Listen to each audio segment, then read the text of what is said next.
ويا بسيرك على جنبك تحتاج ألف راس. والله دي مش شطارة بس ماليش في الخسارة. كل اللي قصده قال عليا بنزل سفارة.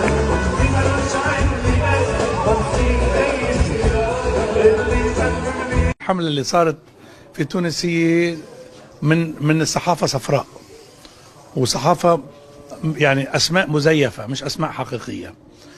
أنا مش عم بفهم لو طلعت بنت طفلة صغيرة مبسوطة بحالها ووصلت على المسرح شو يحبوني يعني نخنقها نضربها ولا نحضنها ونخليها تكون فرحانة؟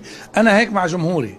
وهل إذا طلعت فتاة على المسرح هل هذا يعتمد أنه يمس بالأخلاق؟